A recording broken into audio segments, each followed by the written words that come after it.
आज प्रेस माध्यम सरकार को मु अवगत कराऊछु। आमे जेतेबेले विधानसभा आरंभ हैला सेही दिन टू ए चासी मानकर इश्यू विधानसभा रे आमे बारंबार उपस्थापन करिथिलु, किंतु जो मंडी रे चासी भाई मानकर धान पड़ी रही मंडी रे अव्यवस्था रही से मानकर धान उठू नाही से विषय रे आमे विगत दिन रे विधानसभा रे मध्य दाबी उपस्थापन करिथिलु। चासी भाई मानकर धान तुरंत उठाइबा पई आमे दाबी उपस्थापन करिथिलु, किंतु ए सरकार आज धान चासी भाई मानकर धान उठैला नाही,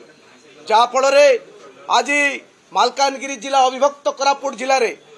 अदिनिया वर्षा लगी रही दीर्घ 4 दिन हेलानी लगी रही धान चासी मानकर धान मंडी रे पड़ी रही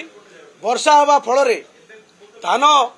चासी भाई मानकर धान एवं गजा हो गलानी एवं नष्ट हो गला। आमे ए सरकार को बारंबार अनुरोध कला सत्ते बारंबार दाबी जणाइला सत्ते मध्य सरकार कर्णपात कले नाही। सेतिपाई आज ए प्रेस माध्यम रे मु सरकार को एवं जोगाण मंत्री एवं माननीय मुख्यमंत्री को मु अनुरोध करुची जतकी भी धान पड़ी रही से धान को तुरंत उठाइबा व्यवस्था करंतु एवं जो धान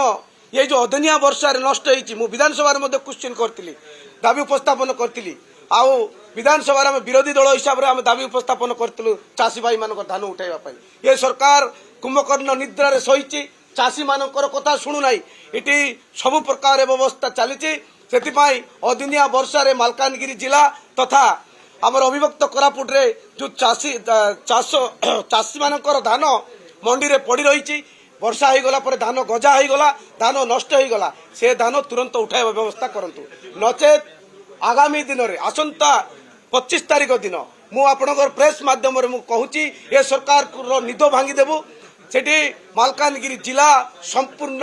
रास्ता रोक करिवु एवं संपूर्ण जिलापाल ऑफिस को अचल कर देबु। धन्यवाद, थैंक यू। कोई नहीं क्षतिपूर्ण कोई नहीं जोड़ब तो हाँ आओ